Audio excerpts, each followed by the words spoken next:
বিভাজন তৈরি করে আবার যখন নিরীহ ছাত্র আমার দেশের ছাত্ররা যখন আন্দোলন করে প্রতিবাদ চালায় তখন তাদের উপরে লাঠিচার্জ করে। আমরা মাননীয় প্রধানমন্ত্রীকে বলতে চাই, বাংলাদেশ তো কোনো একেবারে ইরানের মতো কোনো ইসলামী বিপ্লবের দেশ না। আপনি প্রধানমন্ত্রী থাকা অবস্থায় কথা দিয়েছেন মদিনার ষড়যন্ত্র এই দেশ চলবে। তো এখন আবার আপনার সরকার বিভিন্ন এম্বাসি বিভিন্ন আন্তর্জাতিক সংস্থাগুলোকে কেন মেসেজ দিচ্ছে যে বাংলাদেশে মৌলবাদের উত্থান হচ্ছে? এজন্যই আমি জুনায়েদ সাকি ভাইদের একটি প্রেস ক্লাবে একটি শাহবাগে একটি সমাবেশে বলেছিলাম, ধর্মভিত্তিক রাজনীতির ক্ষেত্রে কিংবা সাম্প্রদায়িকতার প্রশ্নে এই সরকার অনের ঘরের মাসি বরের ঘরের পিসি। অর্থাৎ এই সরকার মুখে অসাম্প্রদায়িক চেতনার কথা বললো, তারাই ক্ষমতায় থাকার জন্য সাম্প্রদায়িকতার বীজ বাষ্প ছড়াচ্ছে সারা বাংলাদেশে। আজকে একজন মন্ত্রীর কাছ থেকে হুমকি শুনতে হয় যে ঘাড় মুটকে দেবেন। কত হিংসা হলে একজন উপমন্ত্রীর মুখ থেকে এ ধরনের কথা বের হতে পারে? আজকে মাদ্রাসা ছাত্রদেরকে কোন ধরনের তথ্য প্রমাণ ছাড়াই নির্বিচারে জঙ্গি তকমা দেওয়া হচ্ছে। সাধারণ মানুষকে যারা সরকারের বিরুদ্ধে প্রতিবাদ করছে, আজকে যারা আমরা রাজপথে আছি তাদেরকে জামাত শিবিরের এজেন্ট বানানো হচ্ছে, জামাত শিবির বানানো হচ্ছে। আজকের এই শহীদ মিনার থেকে পছন্দ করে বলছি যে মাননীয় প্রধানমন্ত্রী আজকে যদি প্রমাণ করতে পারেন আমরা জামাত শিবিরের এজেন্ট বানিয়ে রাজনীতি করি, আমরা জামাত শিবির সাথে রাজনীতি করি, আমরা রাজনীতি করবো না, এই সবার সাথে কথা দিলাম।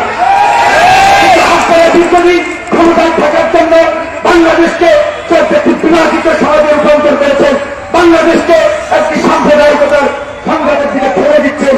সেই আপনাদের উদ্দেশ্য হাসিল করার জন্য যাকে তাকে ত্যাগ দিচ্ছেন, যার তার বিরুদ্ধে মামলা দিচ্ছেন।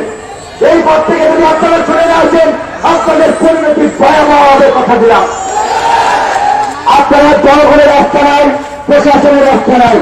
আজকে যে মাওলানা ভাষণের দুটি বড় বড় এখানে ছবি রয়েছে, আমার ডান দিকের ছবিতে লেখা রয়েছে যে দিল্লির জিন্দির ছিন্ন করেছি, দিল্লির দাসত্ব করতে হয়। কিন্তু আপনারা এটা অবগত আছেন যে বর্তমান সরকার দিল্লির দাসত্ব থেকে ক্ষমতায় আছে।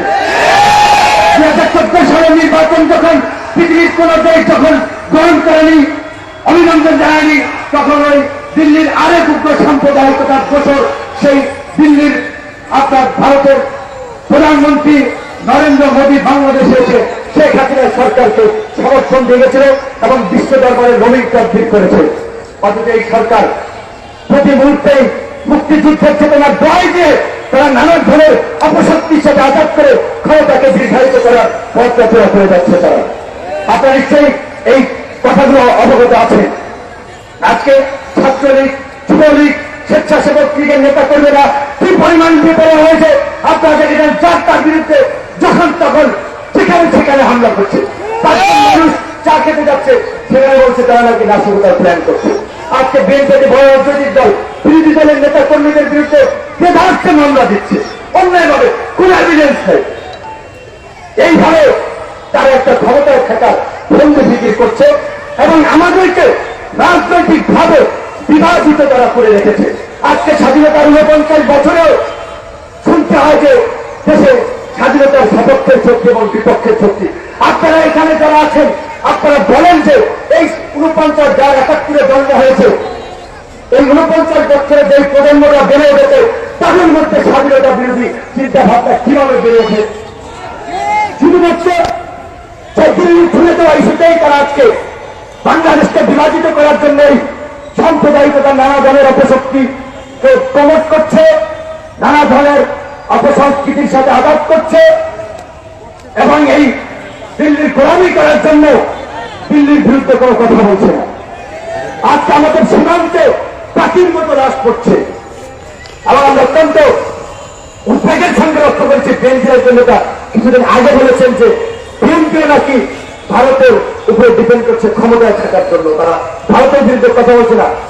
তিক্ত হলেও কথাটি সত্য যে আমাদের দেশের অধিকাংশ রাজনৈতিক দল ভারতের প্রভুত্বের বিরুদ্ধে, ভারতের দাসত্বের বিরুদ্ধে তারা কথা বলতে চায় না। আমরা আজকে এই প্রজন্মকে বলতে চাই, ভারত, পাকিস্তান, আমেরিকা, চীন নয়, যারাই বাংলাদেশের স্বার্থ নিয়ে ছিনিমিনি করবে, যারাই বাংলাদেশকে একটু উগ্রতার দিকে ঠেলে দেবে, যারাই বাংলাদেশকে একটি সাম্প্রদায়িক রাষ্ট্র বানাতে চাবে, যারাই বাংলাদেশকে একটি ব্যর্থ রাষ্ট্র বানাতে চাইবে, তাদের বিরুদ্ধে আমাদেরকে ঐক্যবদ্ধভাবে লড়াই সংগ্রাম করতে হবে। এবং মাওলানা ভাসানী সেরকম একজন নেতা ছিল, যিনি বিভিন্ন সংকটে নেতৃত্ব দিয়েছেন, বিভিন্ন অপশক্তির বিরুদ্ধে সবসময় সোচ্চার ছিলেন।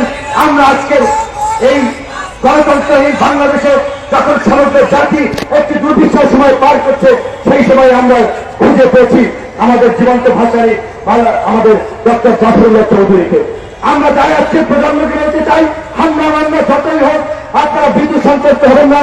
আজকের এই সমাবেশের মেসেজ সারা বাংলাদেশে আনাচে কানাচে ছড়িয়ে যাবে এবং ইনশাল্লাহ আমরা আশা করি আজকে যে রাষ্ট্র সংস্কারের দাবিতে আমরা যে বিভিন্ন সংগঠন এখানে একত্রিত হয়েছি, আমাদের সেই পথ চলা সামনের দিনগুলোতে বাংলাদেশকে নতুন পথে দিশা এনে দেবে এবং আমাদের এই সংগ্রাম জনগণের স্বাধীনতার যে মুক্তিযুদ্ধের যে মূল মন্ত্র ছিল সাম্য, মানবিক মর্যাদা, সামাজিক সুবিধা নিশ্চিত করা, সেই কাঙ্ক্ষিত বাংলাদেশকে এনে দেবে।